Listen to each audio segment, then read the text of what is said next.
കഴിഞ്ഞ ക്ലാസ്സിൽ നമ്മൾ ലോസ് ഓഫ് സ്റ്റാറ്റിക് ഫ്രിക്ഷൻ പറഞ്ഞു. അപ്പോൾ അവിടെ coefficient of static friction between two surfaces mu, and that is given by coefficient of static friction is given by mu s equals friction force, static frictional force. ഏത് static frictional force? Maximum static frictional force by normal reaction എന്ന് പറഞ്ഞു, define ചെയ്തു. ഇനി ഇവിടെ ഞാൻ ഉദ്ദേശിക്കുന്നത്, ഇവിടെ എങ്ങനെയാണ് ഇതിന്റെ അടിഭാഗം ഒരു സർഫസ് ആണ്, ഈ മേശ ഒരു സർഫസ് ആണ്, ഇതിനിടയ്ക്കുള്ള coefficient of friction, static friction എങ്ങനെ കാണാം? അതിന് വല്ല വഴിയുണ്ടോ നോക്കുകയാണ്. നോക്കൂ, ഞാൻ ഇപ്പൊ ഈ ബോക്സ് ഇവിടെ ഇരിക്കുമ്പോൾ, ഈ ബ്ലോക്ക് ഇവിടെ ഇരിക്കുമ്പോൾ ഇതിന്റെ വെയിറ്റ് നേരെ താഴത്തേക്ക് ആക്ട് ചെയ്യുന്നുണ്ട്, തിരിച്ച് മേശ എക്സെപ്റ്റ് ചെയ്യുന്ന നോർമൽ റിയാക്ഷൻ മുകളിലേക്ക് ആക്ട് ചെയ്യുന്നുണ്ട്. ഓക്കെ, ഇതിന് യാതൊരു മൂവ്മെന്റും ഇല്ല. ഞാൻ ഇത് പൊക്കുമ്പോൾ ഇതിന്റെ ഒരു കമ്പോണന്റ് വെയിറ്റ് ഇപ്പം വെർട്ടിക്കലി ഡൗൺ ആക്ട് ചെയ്യാം. അപ്പൊ ആ വെയിറ്റിന് ഇങ്ങടെ ഒരു കമ്പോണന്റ്, ഈ ഡയറക്ഷനിൽ ഒരു കമ്പോണന്റ് വരും. ആ കമ്പോണന്റ് ഇതിനെ ഇങ്ങോട്ട് നീക്കാൻ ശ്രമിക്കുന്നുണ്ട്. പക്ഷേ ഇവിടെ ഇത് നീങ്ങുന്നില്ല, കാരണം ഇവിടെ സ്റ്റാറ്റിക് ഫ്രിക്ഷൻ ഉണ്ട്. ഞാനിങ്ങനെ നീക്കി ഇൻക്ലിനേഷൻ കൂട്ടിക്കൊണ്ടെന്ന് ഒരു പർട്ടിക്കുലർ ആംഗിൾ എത്തുമ്പോൾ ഈ സ്റ്റാർട്ട് സ്ലൈഡിങ്.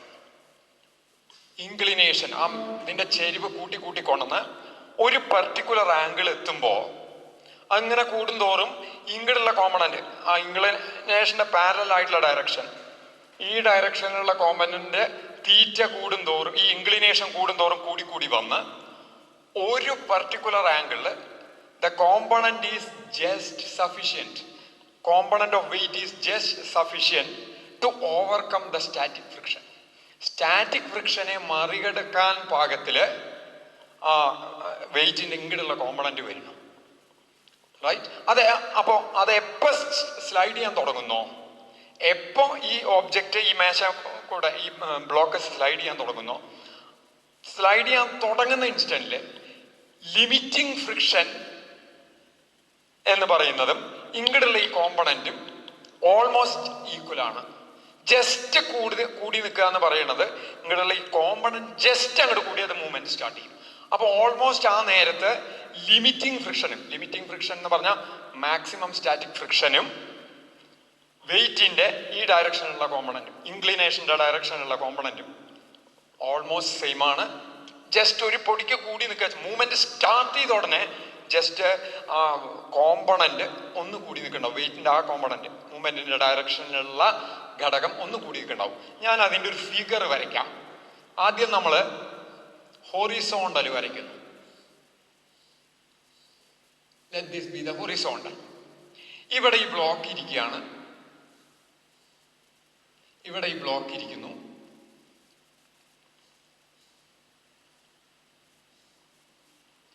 ഇവിടെ ഈ ബ്ലോക്ക് ഇരിക്കുമ്പോൾ എന്നിട്ട് ഞാൻ ഇതിനെങ്ങനെ ചരിച്ച് കൊണ്ടുവരികയാണ്, ഇൻക്ലിനേഷൻ കൂട്ടിക്കൊണ്ടിരിക്കുകയാണ്. എങ്ങനെ ചരിച്ച് കൊണ്ടുവരുമ്പോൾ നോക്കൂ, ഇവിടെ നിങ്ങൾ ചരിച്ച് തുടങ്ങുമ്പോൾ തന്നെ ഇപ്പൊ ഇതിന്റെ വെയിറ്റ് എൻറ്റയർലി ഇങ്ങടാണ് ആക്ട് ചെയ്യണേ, ഈ ഡയറക്ഷനിൽ ഒരു കമ്പോണന്റ് ഇല്ല. ചരിച്ച് തുടങ്ങുമ്പോഴാണ് ഇങ്ങോട്ട് കമ്പോണന്റ് വരിക. ഇങ്ങോട്ട് കമ്പോണന്റ് വരുമ്പോൾ സ്റ്റാറ്റിക് ഫ്രിക്ഷൻ വരും. ഇങ്ങോട്ടുള്ള മൂവ്മെന്റിനെ ഒപ്പോസ് ചെയ്യാൻ സ്റ്റാറ്റിക് ഫ്രിക്ഷൻ വരും. എന്താ സ്റ്റാറ്റിക് ഫ്രിക്ഷൻ എന്ന് പറയാൻ കാരണം? മൂവ്മെന്റ് ഇല്ല, മൂവ്മെന്റ് സ്റ്റാർട്ട് ചെയ്യുന്നില്ല, അപ്പോഴുള്ള ഫ്രിക്ഷൻ ആണ്. ആ ഫ്രിക്ഷൻ ഉണ്ടായിരുന്നു എന്നുള്ളതിന് എന്താ തെളിവ്? അതില്ലായിരുന്നെങ്കിൽ ഇങ്ങോട്ട് സ്വല്പം ചരിക്കുമ്പോഴേക്കും അത് നീങ്ങി വന്നേനെ. അപ്പൊ അങ്ങനെ ചരിച്ചു കൊണ്ടുവന്ന് ഒരു പർട്ടിക്കുലർ ആംഗിൾ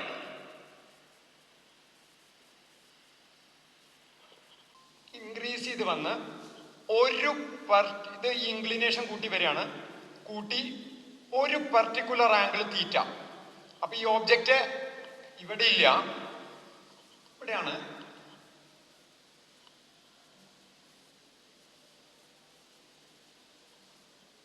ഈ ഓബ്ജക്റ്റ് ഇവിടെ ഇല്ല, ഇവിടെയാണ്.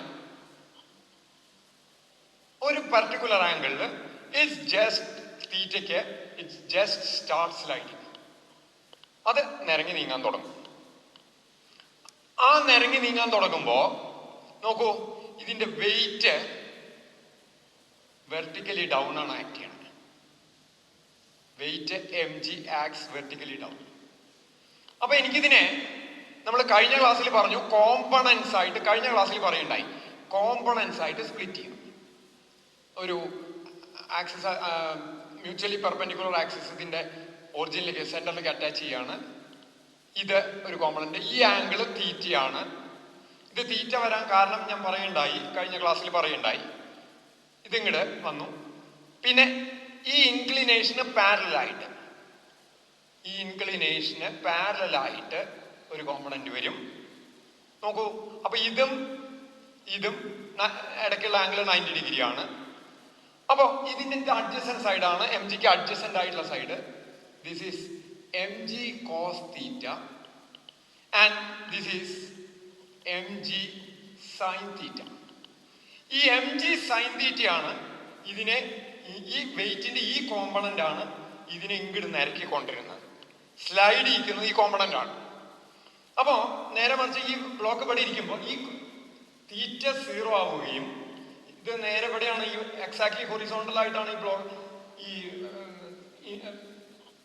ഈ സർഫസ് ഇരിക്കണമെന്ന് വെച്ചാൽ, എക്സാക്ട്ലി ഹൊറിസോണ്ടൽ ആയിട്ട് സർഫസ് ഇരിക്കണമെന്ന് വെച്ചാൽ തീറ്റ 0 ആവുകയും സൈൻ തീറ്റയിലെ തീറ്റ 0 ആവുകയും സൈൻ 0 ആവുകയും ചെയ്യുമ്പോൾ ഇങ്ങോട്ട് കോമ്പണന്റ് ഉണ്ടാവില്ല. ഇതിപ്പോ ഇങ്ങനെ ഇരിക്കുമ്പോൾ ഇങ്ങോട്ട് ഒരു ഫോഴ്സ് ഇല്ല എന്ന് പറയുന്ന പോലെ. അപ്പോ ഇവിടെ എന്തുണ്ടായി, ഇത് നമ്മൾ കോമ്പണൻസ് ആയിട്ട് സ്പ്ലിറ്റ് ചെയ്തു. ഇതാണ് ഇങ്ങോട്ട് കൊണ്ടുവരുന്നത്. ഇനി ഇതിന്മേ നോർമലായിട്ട് റിയാക്ഷൻ, ഇതിന്റെ വെയിറ്റിന്റെ ഒരു കോമ്പണന്റ് ഇങ്ങോട്ട് ആക്ട് ചെയ്യുന്നുണ്ട്. അപ്പൊ നോർമൽ റിയാക്ഷൻ, നോർമൽ ആയിട്ടുള്ള റിയാക്ഷൻ കഴിഞ്ഞ ക്ലാസ്സിൽ പറയുണ്ടായി. ഇതേ ലെങ്ത് തന്നെ, ഇത്രയും മാഗ്നിറ്റ്യൂഡ് തന്നെ ഉള്ള നോർമൽ റിയാക്ഷൻ ന്യൂട്ടന്റെ തേർഡ് ലോ പ്രകാരം ദാറ്റ് ഈസ് ഈക്വൽ ആർ ഇങ്ങോട്ട് ഉണ്ടാവും. പിന്നെ ഇപ്പൊ ജസ്റ്റ് സ്റ്റാർട്ട് സ്ലൈഡിങ് ആണെങ്കിൽ, ഇവിടുന്ന് ഇങ്ങോട്ട് ജസ്റ്റ് സ്റ്റാർട്ട് സ്ലൈഡിങ് ആണെങ്കിൽ ഫ്രിക്ഷൻ ഫോഴ്സ് ഉണ്ടാവും. അത് മാക്സിമം സ്റ്റാറ്റിക് ഫ്രിക്ഷനിലാണ്. മാക്സിമം സ്റ്റാറ്റിക് ഫ്രിക്ഷനിൽ നിന്ന് ഈ എം ജി സൈൻ തീറ്റ ഒരു പൊട്ടിക്ക് സ്വല്പം കൂടുമ്പോഴാണ്, എക്സാക്ട്ലി ഈക്വലായി നിൽക്കുമ്പോൾ അത് അവിടെ അങ്ങനെ നിൽക്കും. അവിടുന്ന് ഒരു പൊടിക്ക് ഇത് കൂടിക്കഴിഞ്ഞാൽ, ജസ്റ്റ് കൂടിയില്ല എന്നുള്ള മട്ടാവുമ്പോഴാണ് ഇത് സ്ലൈഡിങ് തുടങ്ങിക്കഴിഞ്ഞാൽ പിന്നെ ഈ മാക്സിമം സ്റ്റാറ്റിക് ഫ്രിക്ഷനേക്കാൾ കുറവ് ഫോഴ്സ് എവിടെ ഫ്രിക്ഷൻ ഫോഴ്സേ ഉണ്ടാവുള്ളൂ, കൈനറ്റിക് ഫ്രിക്ഷൻ ആവും അന്ന് പറയുന്നുണ്ട്. അപ്പൊ ഇതാണ് അവസ്ഥ. അപ്പൊ ഇനി നോക്കാം. അപ്പോ ജസ്റ്റ് സ്റ്റാർട്ട് സ്ലൈഡിങ് തുടങ്ങിക്കഴിഞ്ഞാൽ ഈ F M S almost equal to M G sine theta. ഇതാണ് ഇപ്പൊ പറഞ്ഞത്, F M S almost equal to M G sine theta. Just start sliding. ഇതിന് ഇക്വേഷൻ നമ്പർ 1 കൊടുത്തു. ഇനി ലോ ഓഫ് സ്റ്റാറ്റിക് ഫ്രിക്ഷൻ പ്രകാരം F M S equals mu S coefficient of static friction times R. R എന്ന് പറഞ്ഞാൽ normal reaction ആണ്. നോക്കൂ, ഇത് ഇങ്ങോട്ട് വരുമ്പോ ഈ ഡയറക്ഷനില് ഒരു മൂവ്മെന്റ് ഇല്ല, ഇങ്ങനെ വരുന്നുള്ളൂ, ഇങ്ങനെ ഒരു മൂവ്മെന്റ് ഇല്ല. അപ്പൊ ആറും എം ജി കോസ് തീറ്റയുടെയും നോർമൽ റിയാക്ഷന്റെയും എം ജി കോസ് തീറ്റയുടെയും മാഗ്നിറ്റ്യൂഡ്സ് സെയിം ആണ്, ഡയറക്ഷൻസ് ഓപ്പോസിറ്റ് ആണ്. അപ്പൊ ആറിന് പകരം എനിക്ക് mu S M G cos theta എന്ന് എഴുതാം. ആറിന് പകരം എനിക്ക് mu S M G cos theta എന്ന് എഴുതാം. Equation number 2.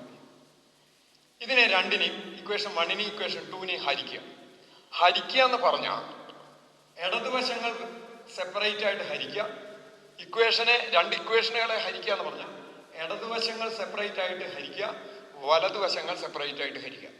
ഇടതുവശങ്ങൾ സെപ്പറേറ്റ് ആയിട്ട് ഹരിക്കുമ്പോൾ ഇത് രണ്ടും ക്യാൻസൽ ചെയ്ത് പോകും. F M S by F M S cancel ചെയ്ത് പോയി. We will get 1 equals. ഇതിനെ ഇതുകൊണ്ട് ഹരിക്കുമ്പോൾ എം ജി പോയി, ഈ എം ജി വെട്ടിപ്പോയി. Sine theta by mu S cos theta എന്ന് വരും. Sine theta by cos theta എന്ന് പറഞ്ഞാൽ ടാൻ തീറ്റയാണ്.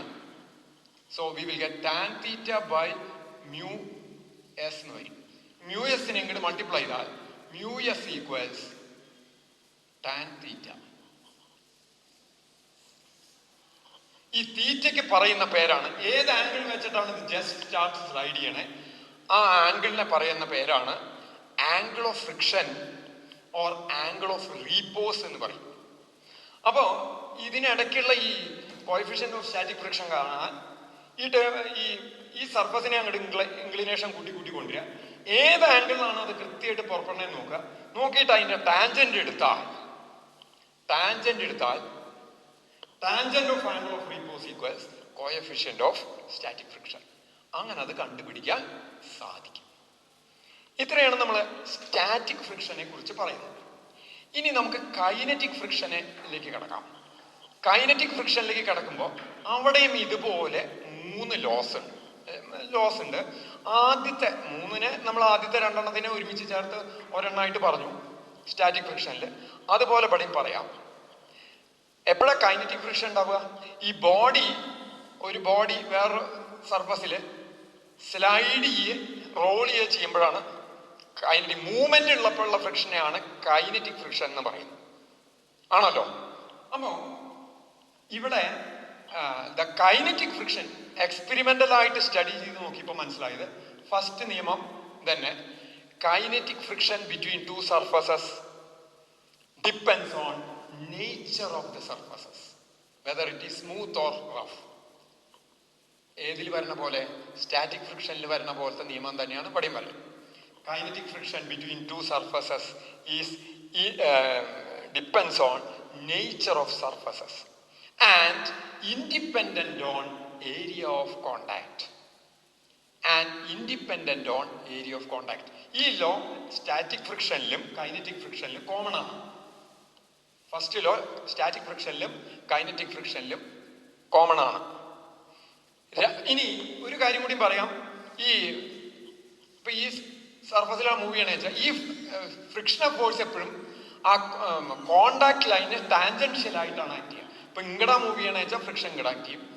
നേരെ മറിച്ച് ഇവിടുന്ന് ഇങ്ങടാണ് മൂവ് ചെയ്യണമെന്ന് വെച്ചാൽ ഫ്രിക്ഷൻ ഇവിടുന്ന് അങ്ങോട്ട് ആക്ട് ചെയ്യും. കോണ്ടാക്ട് ലൈനിൽ ടാൻജൻഷ്യൽ ആയിട്ടാണ് അത് ആക്ട് ചെയ്യുക. അതും ഒരു ലോന്റെ കൂടെ സ്ഥിരം പറയാറുണ്ട്. പ്രത്യേകിച്ച് അത് മുമ്പ് പറഞ്ഞ കാരണം അത് പറയാണ്ടിരിക്കണമെന്നേ ഉള്ളൂ. അപ്പൊ first law of kinetic friction States that the kinetic friction between 2 surfaces is independent on area of contact and depends on nature of the surface. രണ്ടാമത്തെ ലോ ഇതന്നെ. ഏത്? the kinetic friction അതിനെ Fk എന്നാണ്, is directly proportional to total normal reaction, right? And therefore Fk equals normal reaction എന്താണെന്ന് നമ്മൾ വിസ്തരിച്ചു കഴിഞ്ഞു. ഇനി അതാദ്യം ഞാൻ പറയാൻ നിൽക്കുന്നില്ല. Fk equals a constant mu k r, where mu k is called coefficient of kinetic friction. Mu k is called coefficient of kinetic friction. ഇനി ഒരു കാര്യം ശ്രദ്ധിക്കണം. നമ്മൾ അന്ന് സ്റ്റാറ്റിക് ഫ്രിക്ഷനും ഇതിന് മുമ്പിലത്തെ ക്ലാസ്സിൽ സ്റ്റാറ്റിക് ഫ്രിക്ഷനും കൈനറ്റിക് ഫ്രിക്ഷനും പറഞ്ഞപ്പോൾ kinetic friction is less than limiting friction എന്ന് പറഞ്ഞു. അതായത് മാക്സിമം സ്റ്റാറ്റിക് ഫ്രിക്ഷൻ, അതിനെയാണ് ലിമിറ്റിംഗ് ഫ്രിക്ഷൻ എന്ന് പറയാം, അതിലും കുറവാണ് കൈനറ്റിക് ഫ്രിക്ഷൻ എന്ന് പറഞ്ഞു. അതുകൊണ്ട് തന്നെ മ്യൂഎസിന്റെ വാല്യൂ മ്യൂക്കയുടെ വാല്യൂവിനേക്കാൾ കൂടുതലായിരിക്കും ഒരേ സർഫസ്. ഇപ്പൊ ഇത് ഇവിടെ ഇരിക്കുമ്പോൾ ഇതിനിടയ്ക്കുള്ള സ്റ്റാറ്റിക് ഫ്രിക്ഷന്റെ കോഎഫിഷ്യന്റ് കൂടുതലായിരിക്കും ഏതിനേക്കാൾ. ഇത് മൂവ് ചെയ്ത് തുടങ്ങുമ്പോൾ പിന്നെ ഇതിന്റെ ഇടയ്ക്കുള്ളത് കൈനറ്റിക് ഫ്രിക്ഷൻ ആണ്. കൈനറ്റിക് ഫ്രിക്ഷൻ വരുമ്പോൾ അവിടെ കോഎഫിഷ്യന്റ് ഓഫ് കൈനറ്റിക് ഫ്രിക്ഷൻ ആണ് അതിന് കാരണമാവുക. വെച്ചാൽ അവിടെ വരുന്നത് Fk equals mu k r ആണ്. ഈ കേസിൽ ഇത് മൂവ് ചെയ്തിരിക്കുമ്പോൾ ഉള്ള കോഎഫിഷ്യന്റ് ഓഫ് ഫ്രിക്ഷൻ എന്ന് പറയുന്നത് കോഎഫിഷ്യന്റ് ഓഫ് കൈനറ്റിക് ഫ്രിക്ഷൻ ആണ്. മൂവ് ചെയ്യാതെ ഫോഴ്സ് ആക്ട് ചെയ്യുമ്പോൾ ഫ്രിക്ഷൻ എന്ന് പറയുന്നത് കോഎഫിഷ്യന്റ് ഓഫ് സ്റ്റാറ്റിക് ഫ്രിക്ഷൻ ആണ്. ഈ കേസിൽ coefficient of static friction is greater than coefficient of kinetic friction. എന്താ കാരണം വെച്ചാൽ മാക്സിമം സ്റ്റാറ്റിക് ഫ്രിക്ഷനേക്കാൾ കുറവായിരിക്കും കൈനറ്റിക് ഫ്രിക്ഷൻ. ഈ കേസിൽ നോർമൽ റിയാക്ഷൻസ് സെയിം ആണ്. Fms is greater than Fk, therefore μs is greater than μk. ഇനി ഒരു കാര്യം കൂടി ഉള്ളത്, the kinetic friction is found to be independent on velocity of motion. Move ചെയ്യുമ്പോൾ വെലോസിറ്റി ഉണ്ടാവുമല്ലോ. അപ്പോൾ വെലോസിറ്റി കൂടുന്നതിനനുസരിച്ച് ഇത് കൂടുക, കുറയുന്നതിനനുസരിച്ച് കുറയുമോ എന്ന് നോക്കിയാൽ എക്സ്പെരിമെന്റലായിട്ട് കാണുന്നത് the kinetic friction is independent on velocity of motion. അപ്പൊ ഇത്രയാണ് ലോസ് ഓഫ് കൈനറ്റിക് ഫ്രിക്ഷൻ. ഈ രണ്ട് ഫ്രിക്ഷണൽ ഫോഴ്സും ആക്ട് ചെയ്യുന്ന ടാൻജൻഷ്യൽ ടു ദ സർഫസ് ആണ്. രണ്ടും ഡിപ്പെൻഡ് ചെയ്യുന്നത് രണ്ട് സ്റ്റാറ്റിക്കും കൈനറ്റിക്കും. രണ്ടും ഡിപ്പെൻഡ് ചെയ്യുന്നത് നേച്ചർ ഓഫ് ദ സർഫസുകളെയാണ്. രണ്ടും പ്രൊപ്പോർഷണൽ ആയിരിക്കുന്ന നോർമൽ റിയാക്ഷൻ ആണ്. പക്ഷേ സ്റ്റാറ്റിക് ലിമിറ്റിംഗ് ഫ്രിക്ഷനേക്കാൾ കൈനറ്റിക് ഫ്രിക്ഷൻ കുറവായത് കാരണം ആ കോഎഫിഷ്യൻസ് ഓഫ് ഫ്രിക്ഷൻ ഈക്വൽ ആയിരിക്കില്ല, കുറച്ച് കുറവായിരിക്കും. ഏതിൻ്റെ? കൈനറ്റിക് ഫ്രിക്ഷൻ്റെ. പിന്നെ രണ്ട് ആക്ട് ചെയ്യുന്നത് tangential to the surface of contact. Contact സർഫസിന് ടാൻജൻഷ്യൽ ആയിട്ടാണ്. ഈ പ്ലെയിനിലാണ് ഇതിങ്ങനെ ആക്ട് ചെയ്യുക ഫോഴ്സ്. ആ മൂവ്മെന്റിനനുസരിച്ച് മാറി വരും, ഡയറക്ഷൻ മാറി വരും. ഇനി ഈ മൂവ്മെന്റ് മോഷൻ നടക്കുമ്പോൾ രണ്ട് വിധത്തിൽ മോഷൻ ഉണ്ടാവാം. ഒന്ന് സ്ലൈഡിങ്, നിരങ്ങലുണ്ടാവാം. മറ്റത് റോളിങ്. റോളിംഗ് എന്ന് പറഞ്ഞാൽ ഉരുളല്. ഇപ്പൊ ഒരു ടയർ നീക്കുകയാണ്. ഇപ്പൊ ഇത് നിരങ്ങാണ് ചെയ്യുന്നത്. നേരെ മറിച്ച് ഒരു ചക്രാണ് ഇവിടെ വെച്ചിട്ട് ഇതാവണമെന്ന് വെച്ചാൽ ആ ചക്രം ഉരുളുക ചെയ്യാം. ഇനി ഇപ്പൊ കാറുകള് ഇപ്പൊ ഒരു ഇൻക്ലൈൻ പ്ലെയിനിൽ കൂടെ ഒരു കുത്തനെയുള്ള ഇറക്കം, ചില നേരത്ത് അവിടെ ഫ്രിക്ഷൻ വളരെ കുറവാണെങ്കിൽ ബ്രേക്ക് പിടിച്ചാൽ, സാധാരണ കാറിന്റെ ചക്രങ്ങൾ തിരിഞ്ഞിട്ടാണ് കാർ മൂവ് ചെയ്യുക. ബ്രേക്ക് പിടിച്ചു കഴിഞ്ഞാൽ ഫ്രിക്ഷൻ കുറവാണെങ്കിൽ ചളി കൂടെ കാർ നീങ്ങുണ്ടാവും, പക്ഷെ ചക്രം തിരിയുണ്ടാവില്ല. നിരങ്ങിയിട്ടാ നീങ്ങാം. അവിടെ ചക്രം തന്നെ ചിലപ്പോൾ സ്ലൈഡ് ചെയ്യാം. ചക്രം സാധാരണ തിരിയില്ല, കാരണം ചിലപ്പോൾ നിരങ്ങും ചെയ്യാന്ന് പോട്ടെ. സ്ലൈഡിങ്. അപ്പൊ സ്ലൈഡ് ചെയ്യുന്ന നേരത്തും ഫ്രിക്ഷൻ ഉണ്ടാവും, റോൾ ചെയ്യുന്ന നേരത്തും ഫ്രിക്ഷൻ ഉണ്ടാവും. എപ്പോഴാണ് ഒരു ബോഡി വേറൊരു ബോഡി സ്ലൈഡ് ചെയ്യണേ, അപ്പുണ്ടാവുന്ന ഫ്രിക്ഷനെ സ്ലൈഡിങ് ഫ്രിക്ഷൻ എന്ന് പറയും. എപ്പോഴാണ് ഒരു ബോഡി വേറൊരു ബോഡി റോൾ ചെയ്യണേ, അപ്പുണ്ടാവുന്ന ഫ്രിക്ഷനെ റോളിംഗ് ഫ്രിക്ഷൻ എന്ന് പറയും. From experience it is clear that rolling friction is less than. ഇപ്പൊ ഒരു ചക്രത്തിനെ ഇങ്ങനെ പിടിച്ചിട്ട് നിരക്കണേനേക്കാളും അതിനെ ഉരുട്ടാൻ വളരെ എളുപ്പമാണ്. നമ്മൾ തടി സാധാരണ ഒരു ഭാഗത്ത് വലിയ തടി നീക്കുമ്പോൾ അതിന്റെ അടിയിൽ ഉരുളൻ ചെറിയ ചെറിയ തടികൾ ഇട്ടിട്ട് അതിന്റെ മീതെ കൂടി നീക്കുക. അപ്പൊ അത് കിടന്ന് ഉരുണ്ടു പൊക്കോളും. നേരെ മറിച്ച് അതിനെ നിരക്കി നീക്കാൻ പ്രയാസമാണ്. നിരക്കി നീക്കാൻ പ്രയാസം എന്ന് പറഞ്ഞാൽ അവിടെ ഫ്രിക്ഷൻ കൂടുതലാണ്. സ്ലൈഡിങ് ഫ്രിക്ഷൻ കൂടുതലാണ്, റോളിംഗ് ഫ്രിക്ഷൻ കുറവാണ്. ശരിക്കും നോക്കിയാൽ സ്ലൈഡിങ് ഫ്രിക്ഷനേക്കാൾ 1000-1 വരുള്ളൂ റോളിംഗ് ഫ്രിക്ഷൻ. ഒരു കോമൺ സർഫസുകൾ, ഒരേപോലത്തെ നേച്ചറുള്ള സർഫസുകളുടെ ഇടയിലുള്ള സ്ലൈഡിങ് ഫ്രിക്ഷനേക്കാൾ 1000 ടൈംസ് കുറവായിരിക്കും അതേ പെയറിന്റെ ഇടയ്ക്ക്. ഇപ്പൊ if rolling friction is possible, rolling possible ആണ് നിൽക്കുക രണ്ട് സർഫസുകൾക്ക് ഇടയ്ക്ക്. സ്ലൈഡിങ്ങും റോളിങ്ങും രണ്ട് സർഫസുകൾക്ക് ഇടയ്ക്ക് പോസിബിൾ ആണെങ്കിൽ, സാധ്യമാണെങ്കിൽ, അവിടെ സ്ലൈഡിങ് ഫ്രിക്ഷനേക്കാൾ 1000 ടൈംസ് കുറവായിരിക്കും റോളിംഗ് ഫ്രിക്ഷൻ. അപ്പൊ വളരെ എളുപ്പമായിട്ട് നീക്കാൻ പറ്റുന്ന അർത്ഥം. എന്തുകൊണ്ടാണ് ഇത് കുറയാൻ കാരണം? Rolling friction. Why rolling friction is less than sliding friction? നോക്കൂ, ഞാൻ പറഞ്ഞു ഇങ്ങനെ രണ്ട് സർഫസുകൾ ഉള്ളപ്പോ സർഫസുകൾ എടുത്താൽ മൈക്രോസ്കോപ്പിക് ലെവലിൽ നോക്കിക്കഴിഞ്ഞാൽ, ഇപ്പൊ ഈ ഭാഗം മൈക്രോസ്കോപ്പിക് ലെവലിൽ നോക്കിക്കഴിഞ്ഞാൽ അവിടെ എന്താ കാണുക വെച്ചാൽ, പിന്നെ അവിടെ കാണുക ഇങ്ങനെ വരും. ഇത്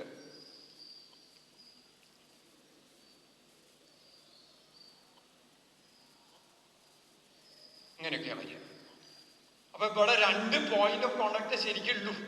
ആ കോൾഡ് വെൽഡ് എന്ന് പറയും. രണ്ട് കോണ്ടാക്ട്. ഞാൻ ഇതിനെ വലിക്കുമ്പോൾ ഈ ഭാഗത്തെ പോയിന്റ് ഓഫ് കോണ്ടാക്ട് ഇതിന്റെ കൂടെ അത് ബ്രേക്ക് ചെയ്യില്ല. നല്ലോണം കൂടെ വലിച്ചു കഴിഞ്ഞാൽ പിന്നെ ഈ കോണ്ടാക്ട് അവിടെ നിൽക്കില്ല, അത് ബ്രേക്ക് ചെയ്യും. ബ്രേക്ക് ചെയ്യുന്നതിന് മുമ്പ് വരെ ഇത് വിടാൻ വെൽഡ് ചെയ്ത് നിൽക്കണതാണ്. വിടാൻ വിസമ്മതമുണ്ട്. അത് വിട്ടു പോരാൻ വലിയ താല്പര്യം ഉണ്ടാവില്ല.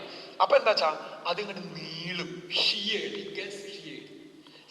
സ്ലൈഡിംഗ് ഫ്രിക്ഷനിൽ ഈ കോണ്ടാക്ട് വെൽസ്, എങ്ങനത്തെ contact Wells? Microscopic contact Wells shield of, അല്ല സോറി, ഷിയേഡ്. ആ കോണ്ടാക്ട് വെൽസ് ഷിയേഡ് എന്ന് പറഞ്ഞാൽ വലിഞ്ഞ് നീളുക, പെട്ടെന്ന് അങ്ങോട്ട് വിട്ടുപോരില്ല. അപ്പൊ വലിവ് നല്ലോണം വരും. അപ്പൊ അതായത് ഇതിപ്പോ ഇങ്ങടെ മൂവ് ചെയ്യണമെന്ന് വെച്ചാൽ ഇങ്ങോട്ട് വലിഞ്ഞോണ്ടിരിക്കുമ്പോൾ അത് പിന്നിലേക്ക് മൂവ് ചെയ്യാൻ ഒരിക്കലും സമ്മതിക്കില്ല എന്നാ പറയുന്നത്. നേരെ മറിച്ച് ഇതേ നേച്ചർ കൊണ്ട് തന്നെ ഇങ്ങനത്തെ സിലിണ്ടറിക്കൽ സർഫസ് ആക്കിയ, അപ്പൊ ഇവിടെ ഇങ്ങനെ നമ്മൾ എടുത്തു കഴിഞ്ഞാൽ ഈ ഭാഗം ഇങ്ങനത്തെ ഒരു ഇതിലാണ് കാണുക. ഇവിടെയാണ് പോയിന്റ് ഓഫ് കോണ്ടാക്ട്. ഇതിങ്ങോട്ട് തിരിയുമ്പോൾ ഉടനെ തന്നെ ആ ഷീൽ എന്താ പറയാ, പീൽ ഓഫ്, പറഞ്ഞു പോരുക ചെയ്യാം. ഇതിങ്ങനെ വലിഞ്ഞു നീളും. സ്ലൈഡിംഗ് ഫ്രിക്ഷനിൽ അത് വലിഞ്ഞു നീളും. നേരെ മറിച്ച് റോളിംഗ് ഫ്രിക്ഷന്റെ കേസിൽ ഈ പോയിന്റ് ഓഫ് കോണ്ടാക്ട് അല്ലെങ്കിൽ കോണ്ടാക്ട് വെൽസ്, WELDS ഒട്ടിപ്പിടിച്ചിട്ടുള്ള ആ വെൽഡുകൾ പറഞ്ഞു പോരുമ്പോൾ ഇവിടെ അത് നീണ്ടു വരിക ചെയ്യാം. നീണ്ട് നല്ലോണം നീണ്ടിട്ടാണ് അത് വിടുക. വളരെ ദൂരം എത്തി കഴിഞ്ഞാൽ വിടുക. ഇത് പെട്ടെന്ന് ഇങ്ങോട്ട് ഉരുളനനുസരിച്ച് പെട്ടെന്ന് പറഞ്ഞു പോരുന്ന കാരണം റോളിംഗ് എളുപ്പം നടക്കും. സ്ലൈഡിങ് അങ്ങനെ നടക്കില്ല. So sliding friction is more than rolling friction because in sliding friction the contact wells are sheared, whereas in rolling friction the contact wells is peeled. അങ്ങനെ peeled off, ഇങ്ങനെ അടർന്ന് ഇങ്ങോട്ട് പോരും, പെട്ടെന്ന് അടർന്ന് പോരും. peeled off, ഇങ്ങോട്ട് വിട്ടുപോരുകയാണ് ചെയ്യണം, പറഞ്ഞു പോരുക ചെയ്യാം. PELD പറഞ്ഞു പോരുന്നു. ഇവിടെ ഷിയേഡ്, സ്ലൈഡിംഗ് ഫ്രിക്ഷനിലെ SHEARED, ഷിയേഡ്. ഇതുകൊണ്ടാണ് rolling friction is less than sliding friction. അപ്പൊ ഒന്നുകൂടി പറയാം. In rolling friction the microscopic contact wells are peeled off, whereas in sliding friction they are sheared, which increases the friction. ഇനി friction എന്നുള്ളത് ഒരു necessary ആയിട്ടുള്ളൊരു ഫിനോമിനയാണ് ജീവിക്കാൻ തന്നെ. ഇപ്പൊ നമുക്ക് നടക്കണമെങ്കിൽ നമ്മുടെ കാല് നിലത്ത് ഊന്നിയിട്ട് നമ്മൾ ബാക്കിലേക്ക് ഫോഴ്സ് എക്സർട്ട് ചെയ്യുമ്പോൾ നമുക്ക് മുമ്പിലേക്ക് നീങ്ങാൻ പറ്റും. അപ്പൊ ഈ കാലിന്റെ അടിയിൽ ഫ്ലോറ് നമ്മുടെ കാലുമേ നമ്മൾ മൂവ് ചെയ്യുന്ന ഡയറക്ഷനിൽ ഒരു ഫ്രിക്ഷൻ ഫോഴ്സ് അപ്ലൈ ഉണ്ട്. നമ്മൾ അവിടെ ആ കാല് ഊന്നുന്നോടത്ത് കുറച്ച് വെളിച്ചെണ്ണ എന്തെങ്കിലും ഒഴിച്ചിട്ട് നല്ലോണം വെളിച്ചെണ്ണ ഒഴിച്ച് കിടക്കുന്ന സർഫസിലാച്ച നമ്മൾ ഊന്നുമ്പോൾ നമുക്ക് കാലെടുത്ത് പൊക്കി വെക്കാൻ പറ്റില്ല.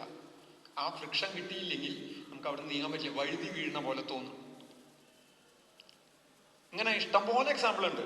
നടക്കാനേ പറ്റില്ല, തീപ്പെട്ടിക്കൊള്ളി ഉരയ്ക്കണത് ഫ്രിക്ഷനാണ്. ഇങ്ങനെ ധാരാളം എക്സാമ്പിൾസ് ഫ്രിക്ഷന്റെ ചെറിയ ക്ലാസ്സുകളിൽ പഠിച്ചിട്ടുണ്ട് ഫ്രിക്ഷന്റെ ഉണ്ട്. ഇനി ഫ്രിക്ഷന്റെ അഡ്വേഴ്സ് ഇഫക്റ്റ്, ദോഷകരമായിട്ടുള്ള ഇഫക്റ്റ് മിക്കവാറും മെക്കാനിക്കൽ ഡിവൈസസിലാണ്. മെക്കാനിക്കൽ ഡിവൈസ് ഒരെണ്ണം വെറുതെ നിൽക്കുമ്പോൾ ഒരു എന്താ പറയുക സർക്കുലർ സിലിണ്ടർ ഒരു ഇതിൻ്റെ ഉള്ളില് മിക്കവാറും ഇതിൻ്റെ ഉള്ളിൽ വേറെ ഒരെണ്ണത്തിന് തിരിയേണ്ട ആവശ്യം വന്നു എന്ന് വരാം. അപ്പൊ അതെങ്ങനെ കോൺസെൻട്രിക് ആയിട്ടുള്ള ഒരു ഇതുണ്ട് നിൽക്കാം. ഇത് മാത്രം, ഈ ഉള്ളിലത്തെ സിലിണ്ടർ മാത്രം, ഇതൊരു സിലിണ്ടറാണെന്ന് വിചാരിക്കാം, ഇത് മാത്രം തിരിയാ ഇതിങ്ങനെ നിൽക്കുക. അപ്പൊ ഇത് തിരിയുന്നത്, ഇത്രയും ഭാഗം വേറൊരു സിലിണ്ടർ ഉണ്ട് കേട്ടോ, ഇത്രയും ഭാഗം ഒരു സിലിണ്ടർ ഉണ്ട്. ഈ ഔട്ടർ ഇത്രയും ഭാഗം റെസ്റ്റിലാണ്, ഇവിടെ കിടന്നിട്ടാണ് ഇത് തിരിയണത്. അപ്പൊ ഇവിടെ ഇടയ്ക്ക് സ്ലൈഡിങ് വരുമ്പോൾ ഫ്രിക്ഷൻ കാരണം അവിടെ തേയ്മാനം വരും. കുറച്ച് കഴിഞ്ഞാൽ അത് ലൂസാവും. അത് ലൂസാവല് തന്നെയല്ല, അത് എനർജി വേസ്റ്റ് ഉണ്ടാക്കും. പിന്നെ ടയറുകൾ കുറെ കാലം ഓടിക്കഴിഞ്ഞാൽ അതിന്റെ അറ്റൊക്കെ വെയർ ആൻഡ് ടയർ, തേയ്മാനം വരണാണ്. ഇവിടെ ഇത് ഒഴിവാക്കാൻ എന്ത് ചോദിച്ചാൽ ഇതിന്റെ ഇടയിൽ ഇങ്ങനത്തെ balls, what is called ball bearing, ഇതിന്റെ ഇടയിൽ ഇത്ര ഇതാക്കിയിട്ട് ഇവിടെ ഇങ്ങനെ ബോളുകൾ, മെറ്റാലിക് ബോൾസ് ഇട്ട് കഴിഞ്ഞാൽ ഇനി ഇന്നർ സിലിണ്ടർ തിരിയുമ്പോൾ ഈ ബോൾസ് കിടന്ന് റോൾ ചെയ്യുക. ഇപ്പൊ ഇവിടെ സ്ലൈഡിങ് ഇല്ല, റോളിംഗ് ആയി, റോളിംഗ് ഫ്രിക്ഷൻ ആയി. ഇതേ മെറ്റീരിയൽസ് തന്നെയാണ് ഇട്ടേക്കണെന്ന് വെച്ച് കഴിഞ്ഞാൽ, ഇതേ മെറ്റീരിയൽ തന്നെയാണ് റോളിംഗ് വന്നതെന്ന് വെച്ചാൽ ആ നേരത്തേക്കാൾ ഒരു 1000 ടൈംസ് ഫ്രിക്ഷൻ കുറഞ്ഞിട്ടുണ്ടാവും. അതിന് ബോൾ ബെയറിംഗ് എന്നാണ് പറയുക, ബോൾ ബെയറിംഗ് എഫക്റ്റ്. ഒരു സിലിണ്ടറിന്റെ ഉള്ളിൽ വേറൊരു സിലിണ്ടർ തിരിയുമ്പോൾ രണ്ട് നല്ല കോണ്ടാക്റ്റിലാണെങ്കിൽ അവിടെ സ്ലൈഡിംഗ് ആണ് ഉണ്ടാവുക, അപ്പൊ ഫ്രിക്ഷൻ ഉണ്ടാവും. ആ സ്ലൈഡിംഗ് ഫ്രിക്ഷൻ കുറയ്ക്കാൻ വേണ്ടിയിട്ട് നമ്മൾ അവിടെ balls, that is ball bearing എന്നാണ് പറയുക. അപ്പൊ അവിടെ പിന്നെ സ്ലൈഡിംഗ് ഫ്രിക്ഷന് പകരം റോളിംഗ് ഫ്രിക്ഷൻ ആയിരിക്കും. അങ്ങനെ നമുക്ക് അവിടുത്തെ വെയർ ആൻഡ് ടയർ, തേയ്മാനം ഉണ്ടാവുന്നതും എനർജി ലോസും കുറയ്ക്കാൻ സാധിക്കും. ഇപ്പൊ തൽക്കാലം ഇത്രയാണ് ഫ്രിക്ഷനെ കുറിച്ച് പറയാനുള്ളത്. ഇനി ഒരു കാര്യം കൂടി നേരത്തെ ഇതായിട്ടുള്ളത്, ഇപ്പോ നോക്കൂ, ഒരു എ എന്ന് പറഞ്ഞൊരു body A, let it exert A force on B. ഈ എ എന്നുള്ള ബോഡി ബിയും ഒരു ഫോഴ്സ് എക്സെർട്ട് ചെയ്യാണ്, സേ FAB. അത് ഈ ഡയറക്ഷനിലാണെങ്കിൽ ന്യൂട്ടന്റെ 3rd ലോ പ്രകാരം B will exert A force on A in the opposite direction. ഇങ്ങോട്ട് എക്സെർട്ട് ചെയ്യും. ഇതിന്റെ മാസ്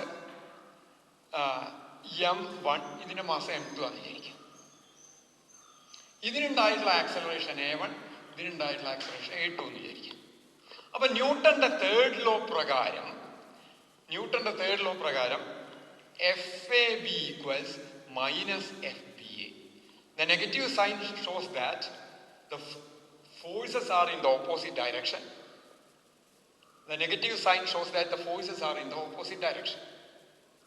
Now, FAB എന്ന് പറഞ്ഞാൽ ഇത് ഇന്ററാക്ട് ചെയ്യുന്ന ടൈം ഇന്റർവെൽ T ആണെങ്കിൽ, അപ്പോൾ change in momentum by time taken ആണ് ഫോഴ്സ്.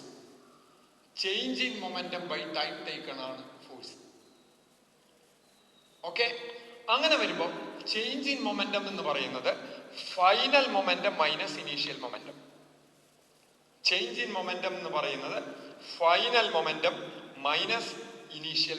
എന്നാണ്.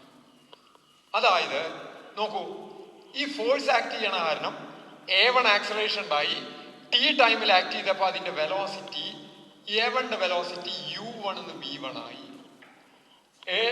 A2ന്റെ മറ്റേ M2ന്റെ വെലോസിറ്റി U2 എന്ന് V2 ആയി എന്ന് വിചാരിക്കും.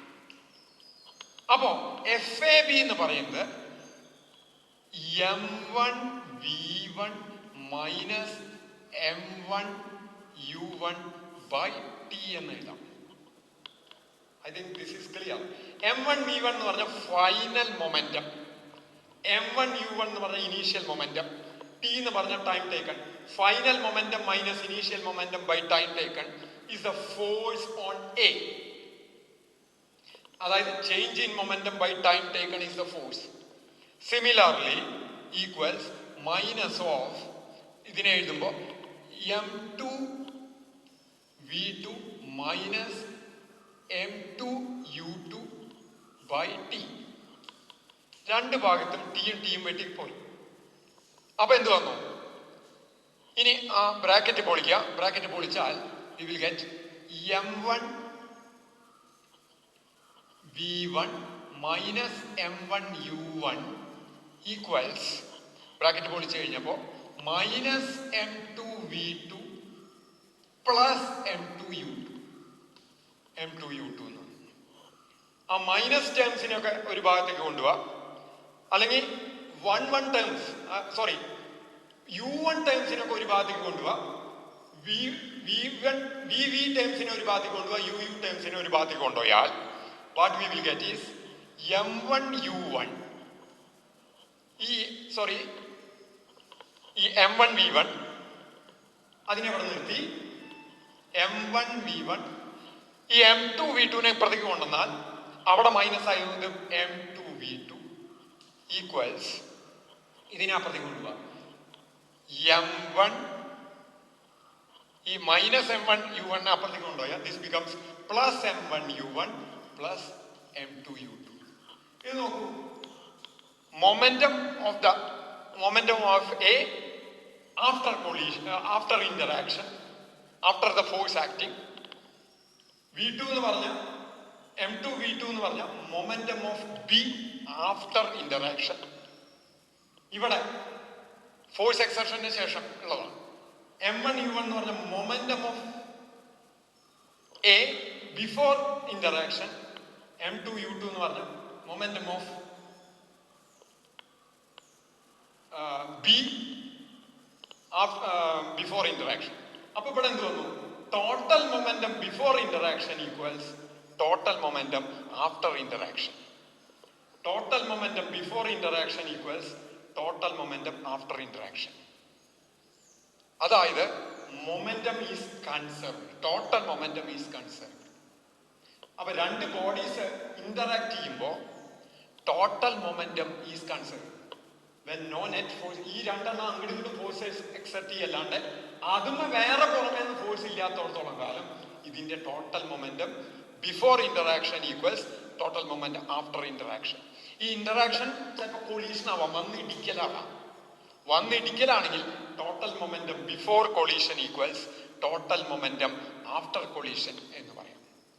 Total momentum before collision equals total momentum after collision. ഇപ്പൊ നമ്മൾ എങ്ങനെയാണ് ഇവിടെ എത്തിയത്? ന്യൂട്ടന്റെ തേർഡ് ലോ എന്നാണ് നമ്മൾ law of conservation of momentum ത്തിലേക്ക് എത്തിക്കണം.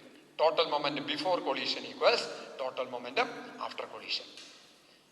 ഇത് ഇവിടെ തൽക്കാലം നിർത്തുന്നു. അപ്പോൾ ലോസ് ഓഫ് മോഷൻ എന്നുള്ള ചാപ്റ്റർ തൽക്കാലം ഇത്രയേ ഉള്ളൂ.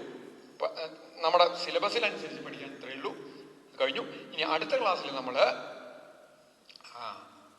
മോഷൻ അലോങ് എ പ്ലെയിൻ അതിലേക്കാണ് ഇനി കിടക്കാൻ പോകുന്നത്. തൽക്കാലം നിർത്തുന്നു.